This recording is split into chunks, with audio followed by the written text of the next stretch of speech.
মন্ত্রী ঘোষণা করলো 1 এপ্রিল থেকে যুবসাথী দেবে, যেখানে 1500 টাকা করে দেবে। তো কি ভাবছেন এই প্রকল্প নিয়ে? যুবকদের কল্যাণে কতটা কাজে আসবে? এই অবধি তো প্রচুর প্রকল্প এভাবে দিয়ে গেছে। কতটা কল্যাণ হয়েছে? মানুষের কি কল্যাণ হয়েছে আদৌ? মানুষের আদৌ কি কল্যাণ হয়েছে? যুবদের মেরুদণ্ডটা ভেঙে দেওয়ার জন্যই দিচ্ছে। 50 টাকা করে পার ডে কী হবে? যুবরা তো পড়াশোনা শিখে চাকরির পরীক্ষা দিয়েও চাকরির কি হতাশায় ভুগছে কতজন। পশ্চিমবঙ্গটাকে তেমনি ছাড়কার করে দিয়েছে, আর যেটুকু বাকি আছে এটাকেও শেষ করে দেবে। 1500 50 টাকা পার ডে হিসাব তো।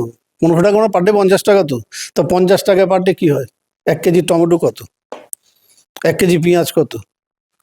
তা এগুলো কি হবে 50 টাকায় পার ডে? 1500 টাকা যদি দেয়, 1500 টাকা কদিন? বাজারে তো প্রত্যেকেই আমরা যাই। তা কি হবে? এ টাকা দিচ্ছে একদম পুরো পুরো যুবকদের সর্বনাশ করে দেবে।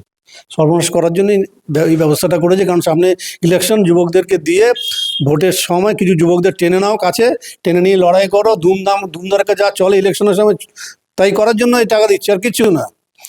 দেখো এখন তো প্রচুর মহিলা আছে বিধবা, এই বার্ধক্য কি বলে, লক্ষ্মী ভাণ্ডার পাচ্ছে না।